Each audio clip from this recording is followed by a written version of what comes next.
Okay, ladies and gentlemen, I am here with Joey Myers. And Joey, just to tell you a little bit about Joey Myers, he played 4 years of D1 ball at Fresno State. He's a member of the American Baseball Coaches Association, International Youth and Conditioning Association, and the Society for American Baseball Research.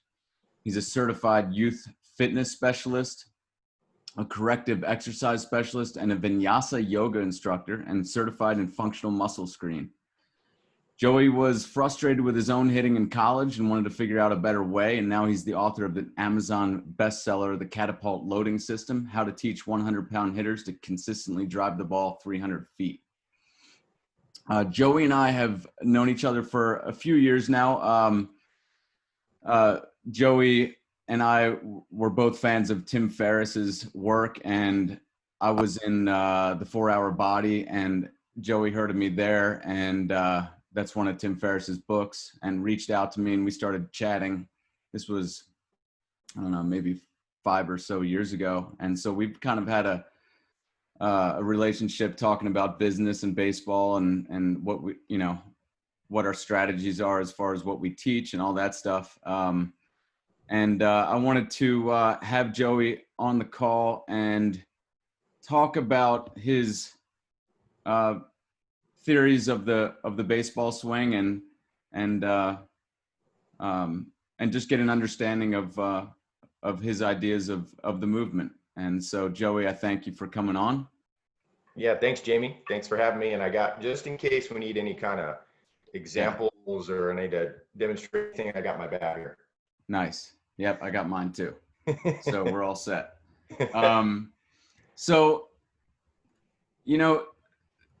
the first thing is, what are your thoughts as far as the way the swing is taught out there? How is your understanding of the swing different? And I guess another way I could phrase this is, how is it different from how you understood it in college?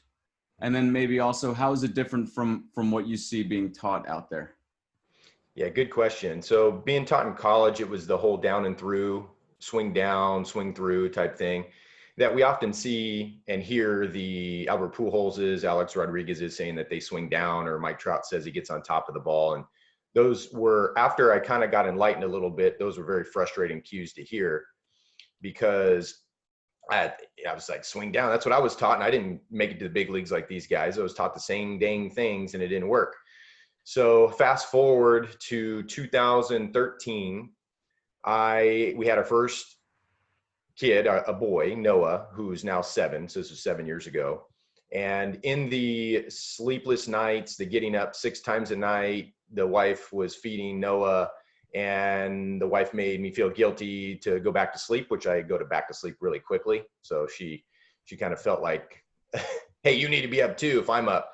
So in those nights, I picked up a book, and I think I was trying to fix something in my own body because of the swinging and things. I was in fitness at the time. And so I picked up Thomas Myers' book, Anatomy Trains. And Thomas Myers, we aren't related directly, but I'm sure somewhere on the family tree we're somewhere directly related. And I read through that book. It took me, I had to read over pages 3-4 times. I didn't have a lot of really liked it. I was curious, that was something that you and I have in common. We have this passion, curiosity for the swing. And that just started a big, long, deep rabbit hole that I went through. So Thomas Myers Anatomy Trains, then there was a book called Dynamic Body, and it was a collaboration of different authors that were kind of in that springy fascia, Rolfing type of genre in the fitness industry. And in that book, that steered me over to Dr. Grakovetsky's The Spinal Engine. So what I was finding before I started going down that rabbit hole was a lot of probably in the journey that you've been in recently in researching other people and what they teach, it was a lot of things being taught, retaught, things that I was trying to reteach myself, and it wasn't working. And so I figured, oh, well, it's probably user error. And then finally getting through a lot of that information, the light bulb went on, and I was like, you know what? Maybe there's something to this human movement, the human movement principles or rules to human movement. And when you look at it through the lens, you look at hitting through the lens of human movement science, say physics or biomechanics or engineering or anything like that, it changes the game. So I tell my coaches that follow me, I say, hey, you need a better standard for your hitters. It can't just be the same, what I call kind of garbage over and over that doesn't work, doesn't really have much experimentation behind it.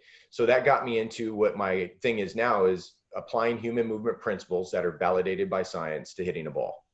So that's kind of where I've fast forwarded to where I'm at now. And when you say that, applying human movement principles, where do you get the principles? Where do you get the science information from? Good question. Jamie, to your, turn your camera a little bit. You got a little bit of a glare from the sun. Okay. Oh, that's better. There you go. There you go. That's better. Good. Just for the readers out there when they're listening to you talk. Got it. So the principles, the big ones that really opened my eyes were from Dr. Serge Grakovetsky's The Spinal Engine. So Dr. Serge is a physicist and electrical engineer. He took one of the biggest, I think, case studies for me that sold me on the whole thing was he had I don't know if he was a patient, client, whatever, but he was a quadriplegic. He was born that way. So I think he had nubs for arms. He walked on the bottom of his pelvis. I think they call it the ischium. And he had hooked this gentleman up to put pads on his spine, along his spine, to measure muscle output, to measure the connective tissue output. And if you watch this guy walk, and if you just go on YouTube and you put Dr. Serge Grakovetsky spinal engine, it'll come up. It's an old video. It's like in the 80s, I think, mid 80s, late 80s. And if you watch this, it's about the 4-minute mark. So he's got video footage of this gentleman walking. And if you cover up his lower half, like his pelvis basically, and just watch him move, you would swear the guy wasn't a quadriplegic. You'd swear he had legs. So he was born without legs and arms. And he was moving like normal people move, but without legs and arms. And so that was, to me, I was trying to look for the foundation of the foundation. And locomotion is what Dr. Serge talks about. So without locomotion, we aren't human.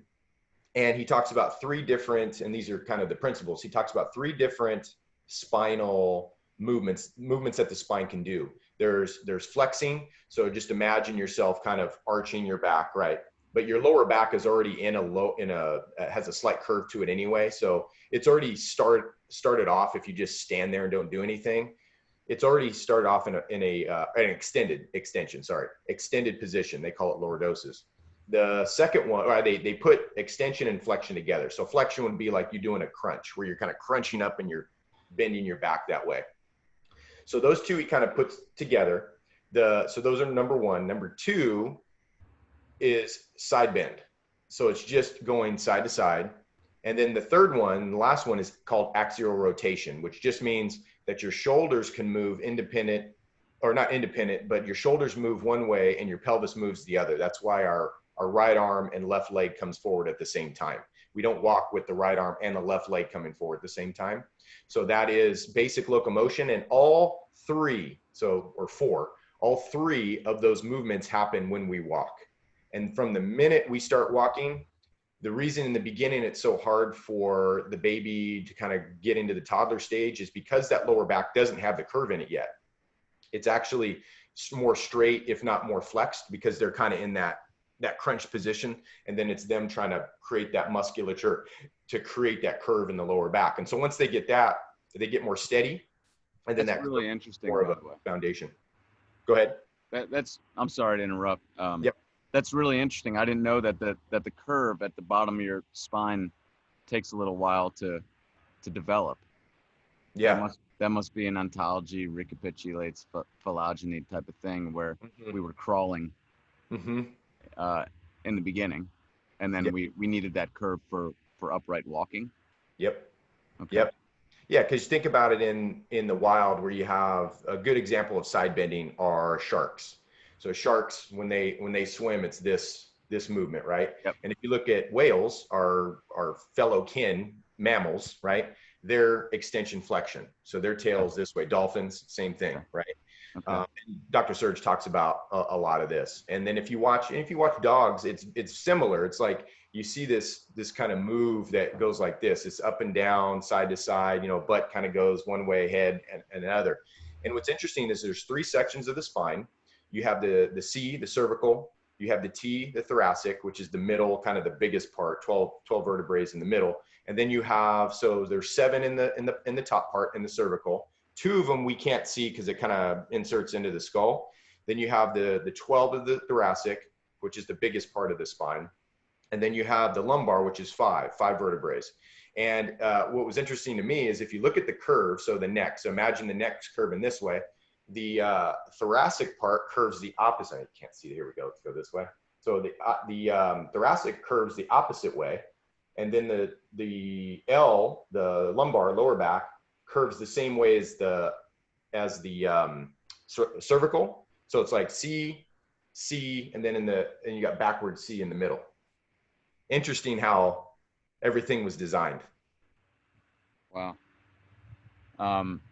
So we got to, your, keep going about your, how it's different from, your understanding is different from how you understood it in college or how people understand it right now.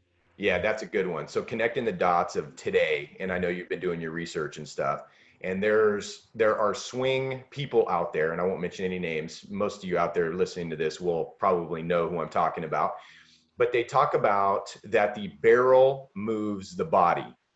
Okay. The body doesn't move the barrel, which if you have a human movement foundation, you hear that and it's automatically ignorant, automatically. So the people that are saying that have no clue how the human body moves. And if they claim that they've read and understand Dr. Serge Grakovetsky's spinal engine, that's a lie. It's a con job. Because, and you can go and look up David Weck, who weckmethod.com, W-E-C-K method.com. He was the inventor of the Bosu ball. Most of you out there have been to a gym, you see that ball that's got the big bubble on the bottom and the surface on the top, and it makes exercises really hard to do. So he was the inventor of that. And then over the last probably 4 or 5 years, he's really got into the spinal engine stuff. And the guy's a sharp guy. If you go on Instagram, he's really, really active on Instagram. Very, very sharp guy. And he's all about spinal engine. And you have so many others like, what's his name? Dr. Joe Lacroix, I think. He's Rotex Motion. There's another one. I can't think of his name right off the bat, but he's got a system. It's all based on kind of body. There's a lot of spirals in the body. If you read Thomas Myers' Anatomy Trains, he talks about the spiral line that comes across comes across the chest, and it comes back down around the butt. And then you see one that comes under as a stirrup under the foot. And so when you understand, and you don't have to be like, again, I was self-taught. I just was curious, passionate curiosity about everything. You don't need to know the language per se, but if you can understand the concept of just locomotion for those parents out there, those coaches out there that want to get involved in this, but have no clue how to start. If you just understand those three types of spinal movement, from there, you can pretty much figure out how everything else is supposed to move. So when you have somebody that says that the barrel moves the body, that doesn't make sense, because human movement, we're fighting gravitational forces, but movement starts from the middle out is what we call it, not from the ground up. It's from the middle out, from the spine out, basically. Wow. I came to that realization a couple of years ago myself. And the swing starts from the ground up suddenly wasn't correct to me. It's more that it starts in the center of your body and shoots in two directions, Mm-hmm. almost like a like they're working against each other. Yep. Um, Yes.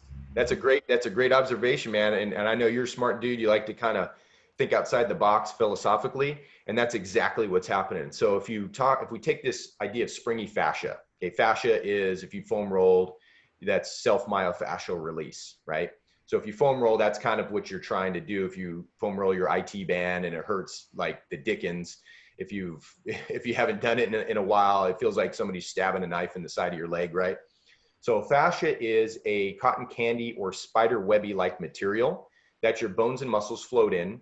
It also gives muscles their shape. It's almost like, if you think about at the grocery store, if you buy a bag of potatoes, the potatoes are the muscles. The bag itself that the potatoes are wrapped in is the fascia. It's connected. There's a sheet or one line anatomy train that attaches the top of your eyebrow. It's called the back line. Goes over the head and goes straight down the back, butt, hamstrings, back of the calves, and attaches to the bottom of the back of the ball of your foot. So it goes through your arch in there. So that's one whole sheet, and there's 9 different ones, I think, is what Thomas Myers talks about, that are all intermingled, interweaved. And so you have this idea of compression tension forces. So this fascia is comprised of compression tension. So compression force is just a piece of granite or a brick on a brick, right? Brick on a brick, they exert forces against each other. That's a compression force. A tension force would be like a boom crane, a wrecking ball. You have the structure of the boom crane, you have the cable and it kind of comes over and it holds the wrecking ball down here. So that cable that's connected to the wrecking ball, that's a tension force. So you have force from the structure that's pulling up, and you have the wrecking ball and gravity that's pulling down, and you have this kind of tensional force between the two. So in fascia, you have both compression tension. So what's interesting is, and this is all kind of Thomas Myers stuff, is he says that granite has a very high, granite the rock, like if you had a granite countertops, that granite has a very, very high tolerance for compression. So you can put a ton of weight on top of granite and it's not going to break. It's not going to snap, break, whatever.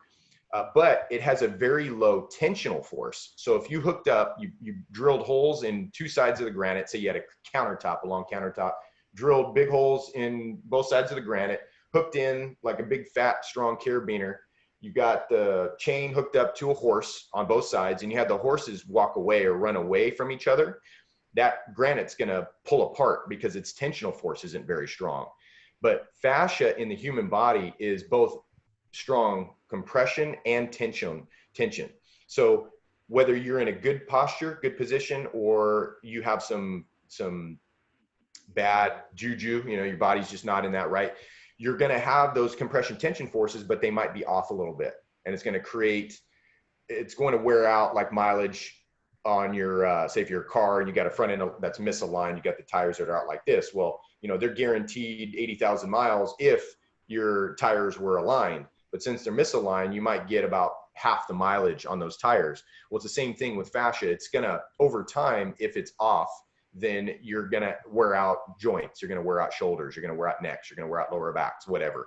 So it's amazing when you dig into the fascia side and spinal engine. They're both pretty related, because without the fascia, it's like they both are independent or dependent on each other. So the fascia is a connective tissue.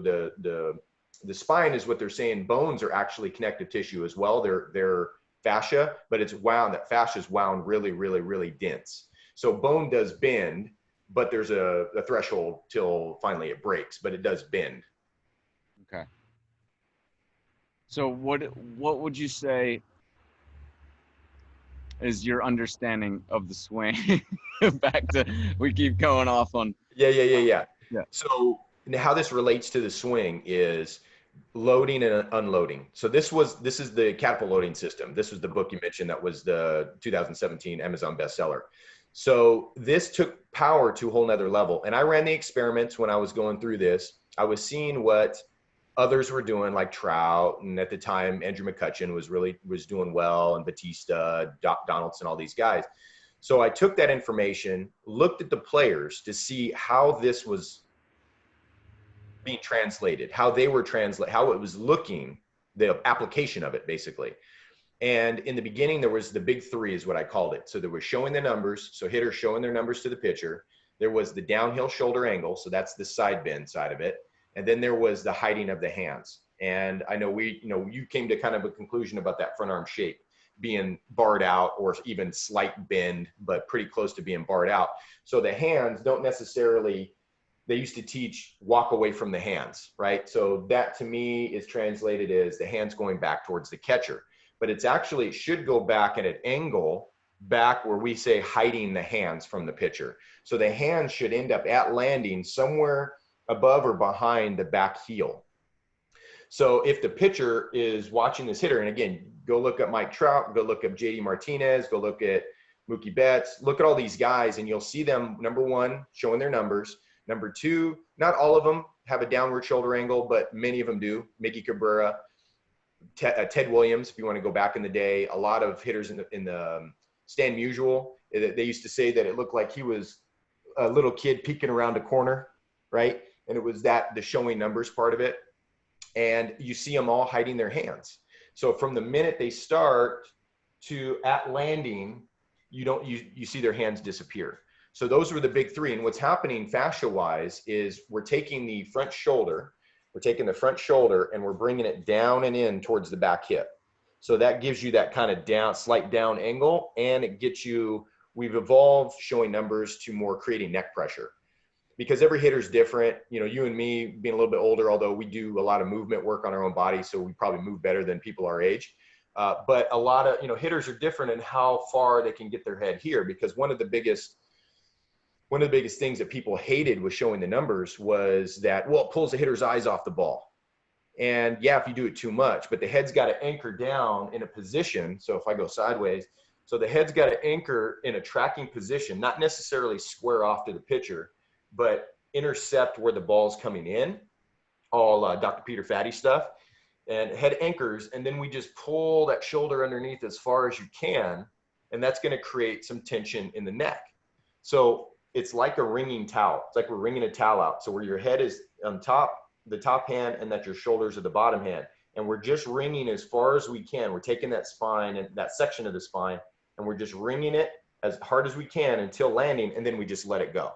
So it's kind of like, you can call it I call it more of a spring than some people call it rubber bands, like get the rubber bands really tight and then let them go. It's like a rubber band system. Kind of, but it's more spring-y. So those are the big three. If you connect the dots between what fascia is, what the spinal engine is, it's easy way to think about it is a wringing towel. Like you're wringing the towel, it's loading that system up and then letting it go. And like I said, I ran quite a few swing experiments that proved that showing numbers versus not showing numbers, you add between 4 to 6 miles an hour of bat speed. And I can't remember if I did a ball exit speed one, but bat speed and ball exit speed are very similar. They're like first or second cousins.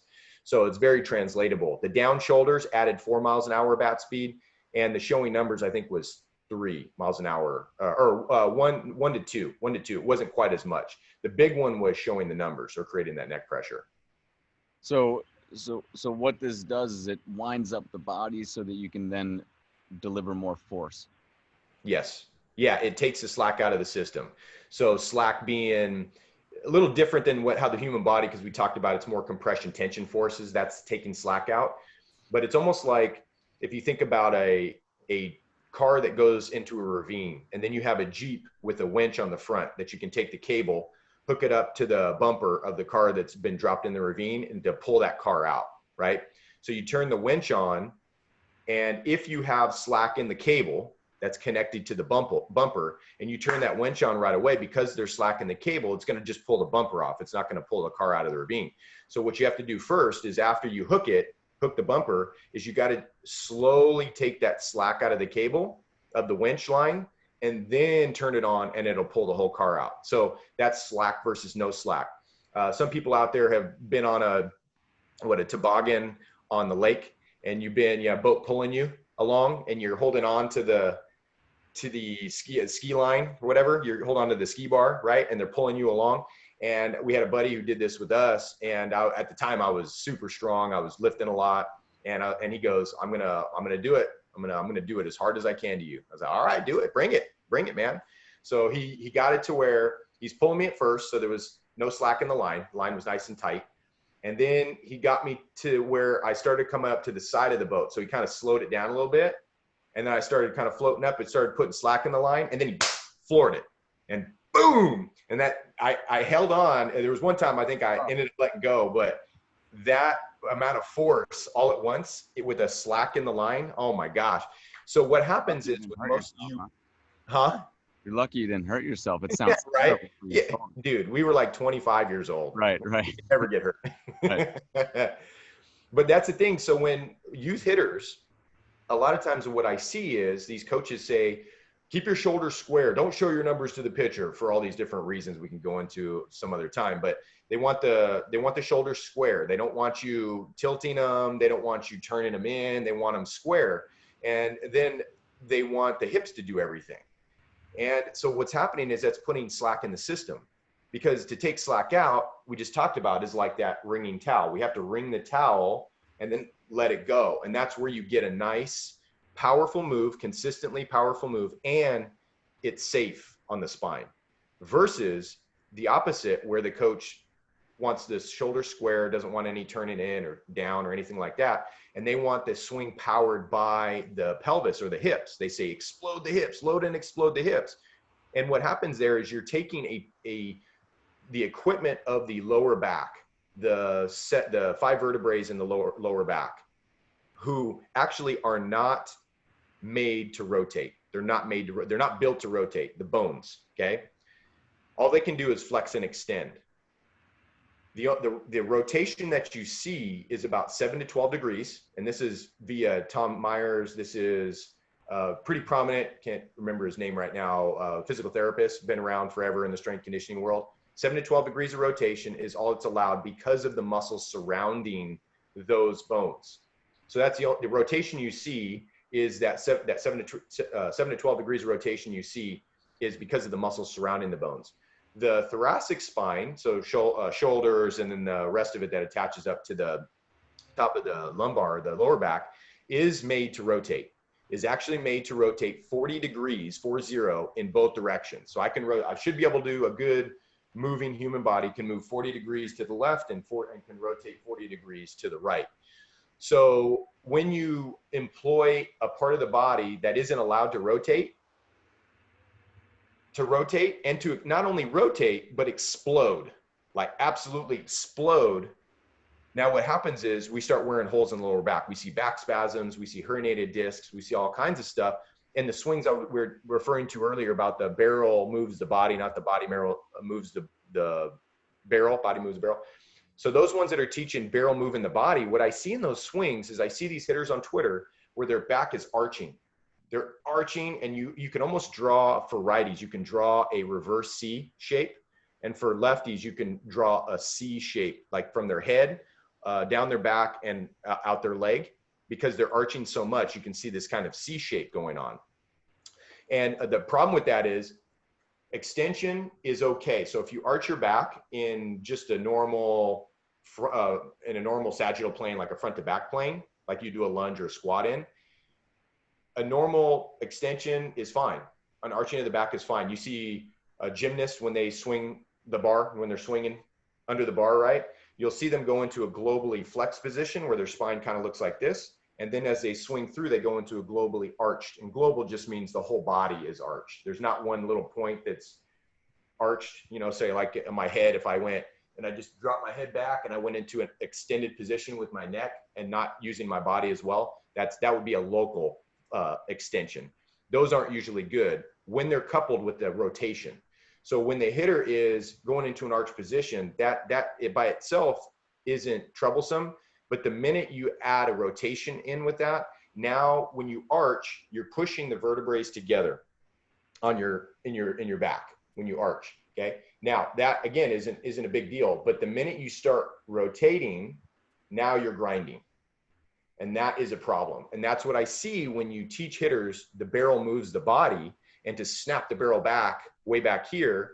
When I see those swings, I see those hitters arching their back and turning, and it just makes me want to throw up, because these coaches it's like a cat, right? Cats are either really, really smart or they're really, really stupid. And to me, it looks like those coaches don't know any better. and they're getting their information from some guy who doesn't know any better, who knows better, but he's not teaching the right thing. And it's horrible to see these young hitters doing that. In your so what you would say is the main thing that separates the great hitters from the average, or just the good, has to do with this sort of building the tension, not creating slack in the torso area and the upper legs, basically, of the body. Right, exactly. So if you go back and Ted Williams, you look at Stan Musial, you look at even Babe Ruth, and not all of them have every single principle. Like they could have, and they could have done better. You could even look at Tony Gwynn, right? There was an article I do that every time I put it up on social media, I said something in the article or in the headline to the effect of, could Gwynn have had more power? And I just did an analysis and took a look at his swing and pointed out areas where he could have maximized or optimized his power. And a lot of people don't like that. You know, Tony Gwynn, how could you be, you know, how many hits did you get in the big leagues? And how could you take on Tony Gwynn? You don't know what you're talking about. I was like, no, dude, it's a thought experiment. I'm not going after the guy, right? He didn't want to hit for power. Although when he had his talk with Ted Williams, his power numbers sure went up a little bit because Teddy told him, hey, you might want to pull the ball and own your pull field a little bit more. And that year after he had that talk with him, I think he went from like 11 home runs a season. I think he hit maybe 20 or 18 or something like that. But this idea that Ted Williams is probably one of the best at it. You see the showing numbers, or in his case, a number 9. You see his down shoulder angle. You see him hiding the hands. You see this locked out front lead arm when he started his swing. Like, he's got it all of it. The only thing I don't agree with, that it's not a bad thing per se, extra motion, is the idea where he turned his hips in slightly. So he kind of turned the hips in like he was turning towards the catcher. And I did this, I read that book, you know, that in high school and college and stuff like that, because that's where I thought power was in the pelvis. But if you think about fascia, turn my hips in and I'm creating my neck pressure, showing my numbers, and I'm pulling the shoulder in. Well, if my hip's going away from my back hip, which I'm supposed to be taking my front hip and or my front shoulder, and I'm bringing it to my back hip. Well, if my back hip is going away and my front shoulder is chasing, well, you're continually chasing. So you never get to that point, right? So if we just keep the pelvis in neutral, so belt buckle pointing at home plate, we don't inward turn or anything, and just let the shoulders do what they do, creating neck pressure, showing numbers, going into that position there, then now we're compressing where we need to. And what happens is when you inward turn the pelvis, and we're seeing data on this, Xenolink, Chris Welch of Xenolink.com, Zenolink.com. So he does a lot of experimentation. He's kind of physical therapist guy, very, very knowledgeable. And he's got a lot of data. He's got force plates. He's got all this different stuff. And so I had one of my online hitters went to him. Chris is on the East Coast, went to him to go through all his testing, evaluation stuff. And Chris was saying that this particular hitter's barrel speed was super maximized behind him, which is, again, the same people that teach barrel swings the body, right? So the barrel speed was increased or was maximized behind him, but by the time he got to impact, it was slowing down. So answer that. How are we teaching something that's actually slowing down your barrel by the time you get to impact? And there's a couple different factors in that we can go into if you want, but that was the whole thing. He was inwardly rotating his pelvis, and he was a lefty. So he was taking and rotating his pelvis in towards the catcher, and then get to landing, and then he would rotate.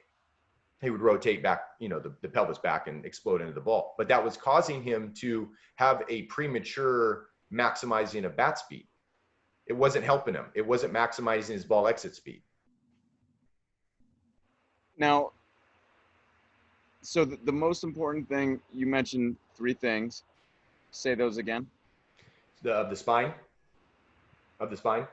Well, just that I think there were just 3 things. Is that what you're talking about? The The 3 things, the big 3. Okay. Yeah. So showing numbers, or create neck pressure. So if I'm here, so my head anchors in a tracking position, shoulder comes pulling underneath as far as I can, just like you're wringing a towel out, right? My head and my shoulders. I'm wringing that towel out, creating pressure in the neck. So that's number one. That's a showing numbers, neck pressure. Number two is downward shoulder angle. So from this view is more of slight down shoulder. So it's like you're doing a side bend. So the back shoulder goes up, the front shoulder goes down. And with that, you don't want it to be too much. The kind of the sweet spot there is like 6 to 10 degrees down. So it's not a lot, but what helps a lot of times is controlling where that elbow goes. So I back this up a little bit, give you guys a little bit more room. So if I can use my elbow to pull the elbow or pull the or bring the shoulders down, steer the shoulders down, that's a way to do it. But you can also focus on taking this front shoulder down and in towards that back hip. That'll help to create this down shoulder, right? And what's interesting in the swing, if we want our body to accelerate and decelerate properly, is we want the shoulders to start down, and then as we swing, then they're going to tilt. So this front shoulder starts down, left shoulder, and then as I swing, it's going to go up. And then in my finish, think about the Ted Williams pictures and Lou Gehrig and Babe Ruth and all these guys. How do they finish? They end up finishing in this position. So what we should see is left shoulder starts down, pops up, and then it should end down. So down, up, and then down on the finish. You know those Ted Williams pictures where he's like, he's in this position, right? So it's this one, it's his left shoulder as a lefty starts, or he starts here. So his left shoulder here starts up, and then it goes down, and then it finishes up, right? So that's a proper accelerating, decelerating of the spine. So that's the second thing, that's the down shoulder. And then the last one is the hiding hands from the pitcher. So let me back this up one more time again. So if I start my swing this way, you can see my hands. And the minute I get to landing, I'm creating what you see, this back elbow peeking out behind me. So they call it a scap row or a scap load, scap pinch, whatever you want to call it. So that's the move there where now you can't see my hands. And now what I'm doing is this front shoulders, for those kines geeks out there, the front shoulder is a scap protraction. So the scap is coming in, the scapula is coming this way, coming across. And then my back scap is retracting. So they're doing the opposite of each other. Protraction, retraction, right? So that if you watch any gymnastics or Olympian doing a spin, ice skater, if they do a spin, that's what you're going to see. And a lot of people out there will say, well, I like the scap pinch, but I don't want this front shoulder coming in. And I'm like, that's not how the human body works, dude. You're not getting 100% optimization out of the rotation. So those are showing numbers has been something that people didn't want to do. I wasn't aware of that. And still, yeah, it's crazy. So why did they say you didn't want to show numbers? Good question. So the irony, by the way, these same people that don't like it swear by video analysis. They say, well, look, we're going to look and see what the best hitters do, and that's what we're going to do. And you see them do it. Again, look at Miggy, look at Ted Williams, look at Trout, look at the top 10 power hitters right now, and even in the day, and you see all of them do it. So I don't understand why they're all about video analysis, but they choose to see what they want to see, right? So what they say is the problem they say with it is that it takes the hitter's eyes off the ball. But I just talked about, we create neck pressure. So the head is the important part. That's the piece. That's the anchor. It's like a boat. I ask my hitters, what does an anchor do on a boat? It either stops the boat or it slows it down, right? So the head is the control piece. Wherever the head goes, the body follows. So the head takes a tracking position and anchors down. And then it's the shoulder that comes in as far as it can while we're wringing the towel out. And that's what's going to get you to show numbers. Now, lefties, if you watch lefties, because the camera angle at Major League ballparks is slightly off center towards left field, right? So righties are always going to be showing their numbers more than lefties, but it's only because of the angle. Sure. If you see a lefty really showing his numbers, like a Robinson Cano, legit. Like him and Trout are probably pretty equal in how much of the numbers that they show. But so they say it's a track. It says it takes the eyes off the ball, and then they call it false separation. They say you're moving away from contact, and I'm like, well, they obviously don't know how the human movement, like basic locomotion, right? Because it's all about spirals. It's all about rotation, preloading the torso before you get to landing. That's what it's all about. That's how you take the slack out. And the other thing is, after they started to kind of soften to it, some of these guys that were teaching the guide, some of the stuff we've been talking about, the philosophy, the barrel moving the body. After a while, then it was like, okay, well, I see guys doing that. I see guys showing their numbers, but they can't get to an inside pit like 97 in like that. So I went online. I looked up Craig Hyatt's page. I looked up videos of all those guys we mentioned in this video so far, Miggy and all these guys. And I was looking for 95 plus inside and was trying to see, because one of my hitters, actually, this was about 3 years ago. Hitter's been with me since he was 7. He's now driving. He's got his license. He's 16 now. He's pretty clean, catapult loading system wise, like the stuff we're talking about today.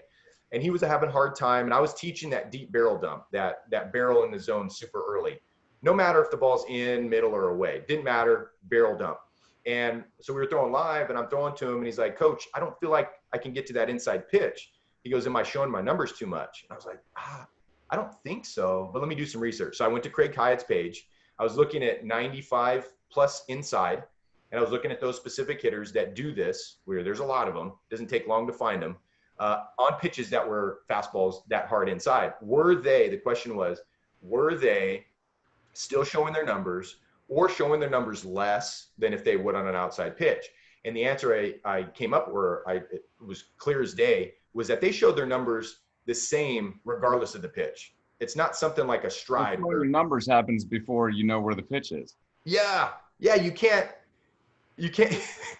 like adjust on the fly, right? You're just loading your body and getting ready. So that answered my question. I was like, okay, these guys that are saying, well, you can't do it inside 97 in. So I was like, okay, well, what's the difference then?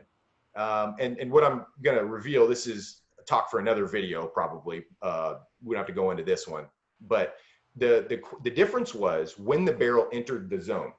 So if the ball was in inner third, what they did was they kept the barrel closer to their shoulder, up, and then what we call the belly button catcher's glove. They would release the barrel.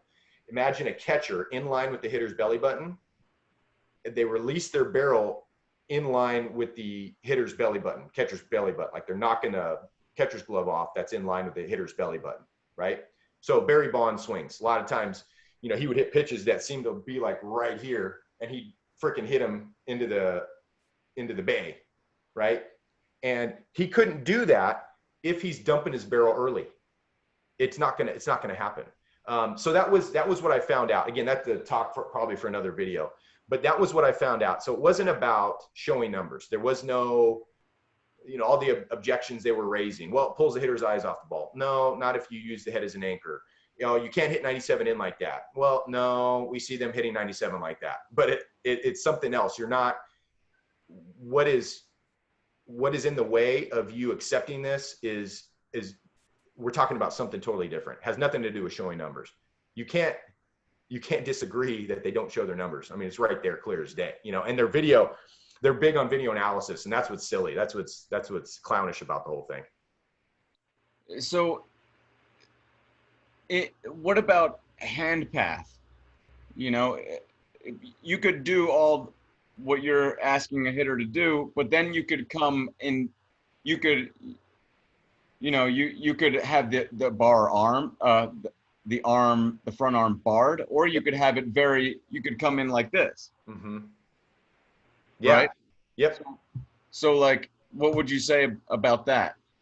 So you got, again, the swing it's a journey. It's not a destination, right? So especially with younger hitters. So I have my hitters right now. I don't work with many that are below, unless they're online, below age 11, 12.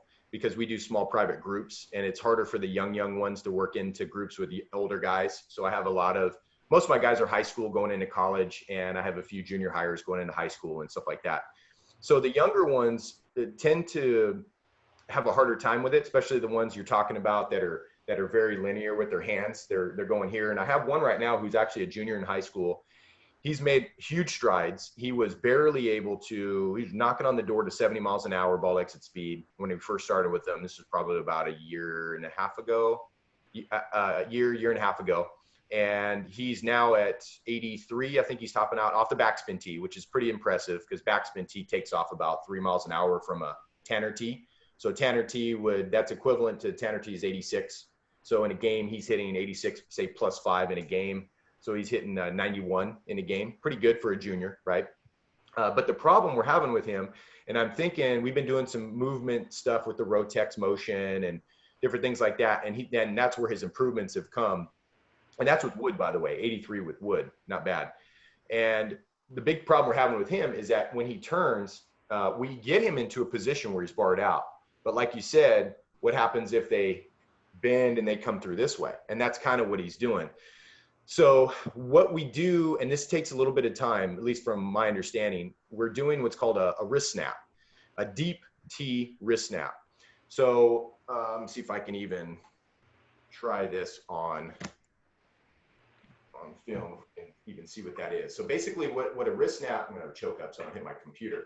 So a wrist snap would be, so we get into that barred position. You can still hear me, Jamie? I'm not too far away.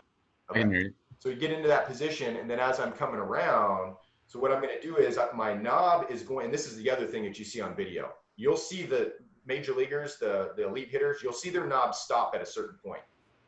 And then this snap comes around. Yeah, I'm exaggerating it here, but in high speed, it actually looks like what the guys are doing. So the knob has to stop at a certain point, and then we snap it around. So like like when you throw a ball, you get that snap with the hand. It's kind of what do they call it? Pronating, not supinating like a lot of these guys teach. They talk about supinating this way, right? This is actually pronating this way. Again, I'm exaggerating just because we're going in slow motion here. But the knob will stop, and then the barrel comes around and pivots, okay? So a lot of those kids you're talking about are bend, and then the knob keeps going, and then what they do is they end up pronating when we learn how to do this, and that's what this particular kid's doing, but they do it way out in front. So they've already hit the ball, palm up, palm down, and then their ball's going away, and then they're pronating. Instead of palm up, palm down at contact, and then pronating right away. Like that pronation already starts before they even hit the ball. It's not over though. It's not we're not rolling. It doesn't look like it's rolling over yet. They're still at here, but then you get that snap at the end, like Hank Aaron would do, right? So how I teach it is at first it was, imagine you have a red laser here and then coming out of the knob and a green laser coming out of the end here. So what you're doing is you're replacing red with green. Red with green. And if you watch Griffey's a big one. You watch him do it and everything just snaps right through. So we evolved the laser part. The laser, they can figure that out. But to get them to physically do it, I found it was a little tough. So then what I tell them is I want them to snap the barrel past their hands. So if their hands and their barrel were in a race, I want their barrel to win. And that seems to help. And I'll change that up. I might say snap. So for some hitters, and this kind of comes to what you're alluding to. The problem is that they're over rotating their upper half. So at contact, they're in this type of position because they're not taking slack out of the system, or they're not snapping, they're not making their body move, or their lower half is over rotated. So we have to under rotate their either upper or lower half. So the deep T snap, what we do is how we set that up is we have them set up a tee, whether it's backspin or Tanner or whatever. We have them set the tee up slightly deeper than they would normally, middle of the plate, where the ball is lined up at landing with their front hip. Okay, so normally if they're going to hit that, they're going to try and hit that to the opposite field because it's a little deeper on them. But what we challenge them to do in 3 phases. So the first phase, we call it a 1.0 swing. So where we practice that red laser to green laser, we just have them sit on a chair or a bucket, and we just have them kind of practice that motion in a way where the knob stops at their rib cage, and then they snap it around and switch it. That's the first phase. Second phase, 2.0s, are where they get to landing position. They get to their landing position, create their tension in their neck, you know, in their catapult loaded position. And then from there, they got their T set up deep, and then you have them snap it, and they have to actually pull it. They have to pull it into the righties, left side of the cage, lefties, right side of the cage. They can't hit it oppo. So they have to be forced to really snap it around. So those players that do this with their hands, they have a hard time with it, because at first they hit soft stuff to the opposite way until they get good. And part of it is getting good at it. It's a strength thing. So we use a lot of heavy bat stuff because they have to learn how to maneuver that snap and be able to control it. And it's kind of like a pinball machine, the flapper, right? So if you want to hit a pinball to the right side of the table, you got to hit it in a certain position, and the direction's got to go that way. If you want to pull it, you know, same type of thing. So the snap is kind of, I can practice my snaps to right, I can practice them to center, and I can practice them to left. So it's kind of getting familiar with the move. And the hitters that are opposite, so they bat left, throw right, bat right, throw left, they're going to have a harder time because now they're controlling that with their top hand. So they're going to have a hard time in the beginning, but it usually takes those hitters about a week more to get it than the right, or the lefts. Okay. So I just want to be respectful of your time as well. Yeah. I got a little bit of time. If you're good, I'm good. I actually don't have time. I told you 30 minutes. Of your time today.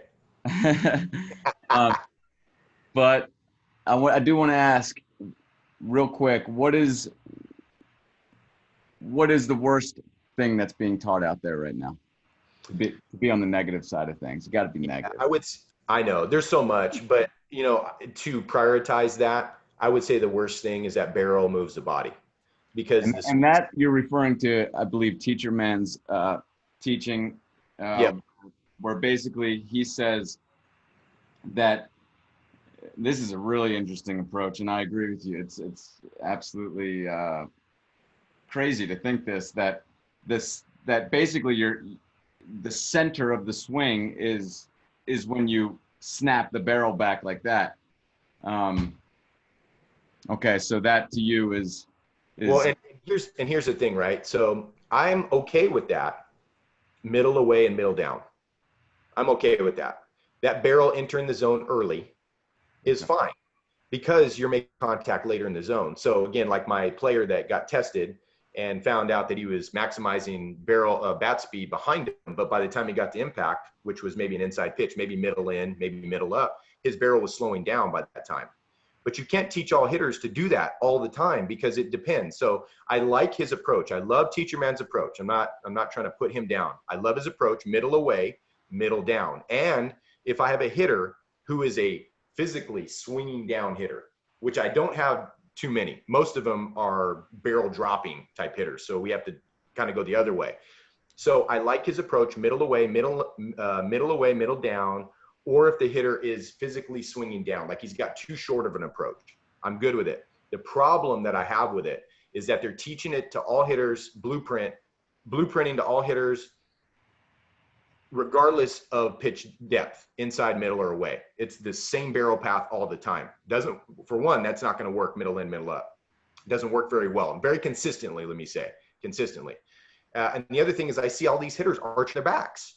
I see them arching their backs in a way that is putting these hitters in harm's way, big time. Like, of course, an 11-year-old, 12-year-old, they're not going to feel it yet, but by the time they're our age, they're going to have a hole in their back. They're going to have back spasms, herniated discs, all kinds of stuff if they continue to do that swing after swing after swing after swing. So I like the approach, but being safe with it, meaning we call it the hollow position, taking your belly button and your belt buckle and pinching those 2 points together. That puts more of a flex in the lower back. And if you can hold that flex and do what Teacher Man's telling you, middle down, middle away, it's a great approach. I love it. But I see too many back arching and turning. And at that point, it just makes me want to puke. So, you know, I think it's important that we talk about everyone's theories of the swing and get it out there, and basically you know, I think right now a lot of it is it's just so hard to understand what exactly do people think. You know, what do people think about the swing? So I appreciate you coming on. I think we need to do this more. Guys who have, you know, popular theories about the swing, you know, come out and explain it. And so I think this is good. I would love to ask you more questions, but we just we went we kind of filled up the time already. So anyways, let me give you a chance to tell people where they can find you. Sure. Thanks, Jamie. Yeah, I appreciate the time. And we'll definitely do a part 2, 3, 4, whatever. But people can find me, hittingperformancelab.com. It can go there. There's a lot of information, 300 plus blog posts. Been doing that since like 2014, I think is when I came out with the blog. So there's a lot there. Use the search bar at the top for whatever you have a query. I have it all kind of in the navigation bar separated by popular blog posts. And then I have it by blog posts that have to do with build more power, hit more line drives, get on time more often. And then I have other blog posts in there too. So that can kind of help to filter the information so you can find out what you need. And then the other part, and you can find me on the socials, either Joey Myers, just type in Joey Myers or Hitting Performance Lab. And you can find me there on Twitter, Facebook, LinkedIn, be Joey Myers, and Instagram. I'm going to be doing some different stuff here in the next probably couple weeks. I'm going to change around what I'm doing to make it a little bit more user friendly. So that's where you can find me. And then the startinglineup.store.com is where I have the it started off as the 9 best hitting aids on the planet, but you know, there's a little bit more than 9. So I couldn't stick to that, but it is like the hitting aids that I use and others use and things like that. So hittingperformancelab.com and the startinglineup.store.com. Awesome. Thank you so much, Joey. And Thanks, until Jamie. next time, take care, buddy. Got it, bud. Thank you. All right.